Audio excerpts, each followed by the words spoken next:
अब ये जो नया अमेंडमेंट का सिस्टम डेवलप किया जा रहा है, इस वक्त लाने की कोशिश की जा रही है, उसकी जो ज़रूरतें थीं, जिस ज़रूरत के लिए यहाँ तक पहुँचे थे, उसको बजाय बेटर करने के वापस पीछे की तरफ ले जा रहे हैं। जैसे कि आपने छोटी सी वीडियो देखी ली होगी, जो कि मैं आपको पूरी वीडियो दिखाने वाला हूँ। रजत शर्मा अपनी अदालत में मदनी साहब से वक्फ बोर्ड से जुड़े सवालों पर पूछताछ कर रहे थे। क्या क्या बोले मदनी साहब, जो हर कोई मदनी साहब की जमकर तारीफ कर रहे हैं। आप मदनी साहब की ये पूरी वीडियो देखिए। और सब्जेक्ट जिसकी आजकल बहुत चर्चा है, वो भी 100 साल पुराना कानून है, वो है वक्फ को लेकर।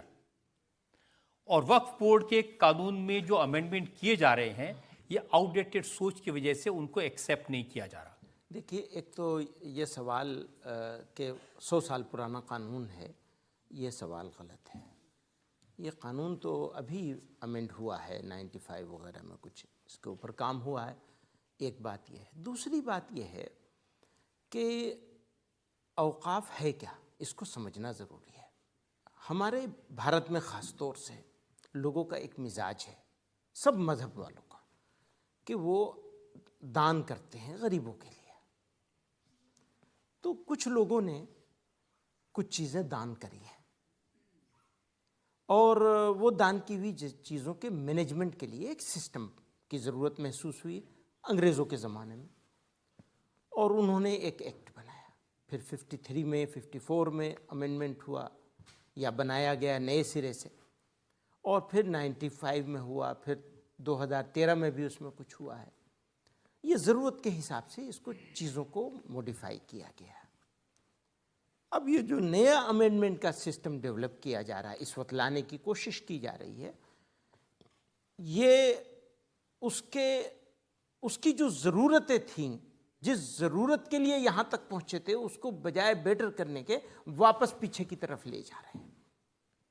तो हमारा इसमें देखिए, 2-3 मोटी मोटी बातें हैं। वक्फ के पास पूरे देश में 9 लाख एकड़ ज़मीन है, और ये ज़मीन तीसरे नंबर पर, रेलवे और डिफेंस के बाद में सबसे ज़्यादा ज़मीन सिर्फ 2 स्टेट का, तमिलनाडु और तेलंगाना या आंध्रा, 2 स्टेट में इससे कम 1 लाख एकड़ ज़्यादा ज़मीन सिर्फ 2-3 हिंदू इंडोमेंट्स के पास मौजूद है। बाकी इंडिया की बात ही अभी नहीं कर रहा हूँ मैं, ये तो पूरे इंडिया में है जो आप बता रहे हैं। 7,40,000 या 7,80,000 कुछ एकड़ बताते हैं।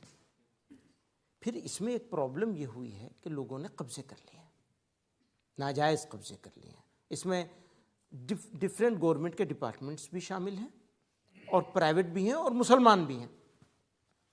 तो इसको और बेहतर करने की ज़रूरत थी कि जो कब्ज़े हैं उनको खाली कराया जाए, बजाय बेहतर करने के इसको और ख़राब किया जा रहा है। आप कब्जे खाली कराने की बात करें कि आपके जो चाचा जी हैं अरशद मदनी साहब, उन्होंने कहा कि जो बेंगलोर का एयरपोर्ट है, उसकी सैकड़ों एकड़ ज़मीन वो वक्फ की है। और तो उन्होंने कहा, तो शायद उन्होंने रिसर्च किया होगा, मैंने इसके बारे में कोई रिसर्च नहीं किया। और हम लोगों की बात ना करें, बल्कि हम बात करें उस प्रोजेक्ट की। ये एक प्रोजेक्ट है। अब प्रोजेक्ट आज की तारीख में मुल्क में जैसा माहौल बनाया जा रहा है, उस माहौल को देखकर पता नहीं क्यों मुझे लगता है, अगर मुझे करेक्ट कीजिएगा आप, उस माहौल को देख के ऐसा लगता है कि जैसे ये वक्फ बोर्ड इंडिया का नहीं है, किसी और पड़ोस के दुश्मन मुल्क का है। पहली बात, वक्फ बोर्ड बनता कैसे है आपको मालूम? हम चाहते हैं वक्फ बोर्ड भारत के मुसलमान बनाए। कानून ये कहता है कि वक्फ बोर्ड जो बनेगा वो स्टेट गवर्नमेंट्स बनाएंगी, और सेंट्रल वक्फ काउंसिल को बनाने के लिए सेंट्रल गवर्नमेंट का मिनिस्टर बनाएगा। पहला तो हमारा यही है, हम कहते हैं एसजीपीसी की तरह बना दीजिए आप इसे। शिरोमणि गुरुद्वारा प्रबंधक कमेटी का गठन जैसे होता है, ऐसे इसका गठन होना चाहिए।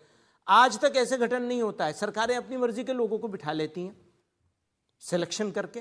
वो कुछ थोड़ा सा एक पार्ट है उसका इलेक्शन का, कि मुतवल्लियों के यहाँ से एक मेंबर आ जाएगा, फला जगह से आ जाएगा। तो ये एक बड़ी लंबी डिबेट है, इसको बेहतर करने की ज़रूरत है, लेकिन आप तो बदतर करने पे उतरे हुए हैं इसको।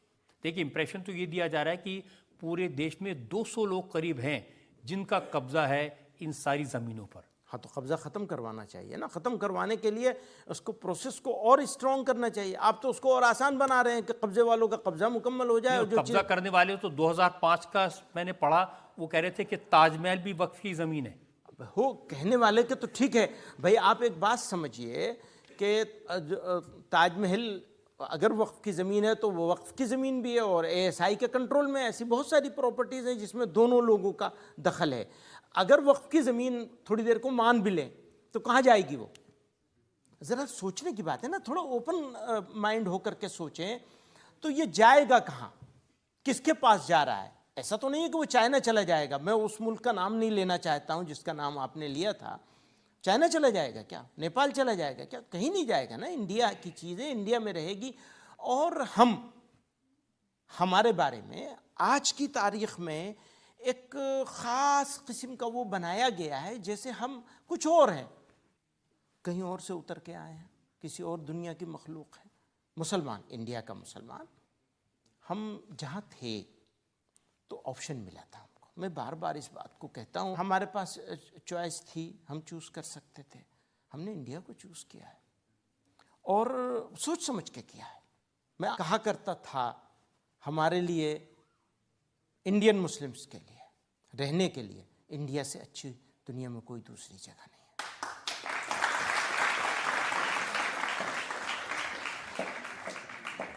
पर आज ऐसी मुश्किल जगह पे हम खड़े हैं कि सोचते हैं कहना चाहिए या नहीं कहना चाहिए। काश हमें ये मौका होता कि हम उसी तरह सीना चौड़ा करके ये बात कह सकते।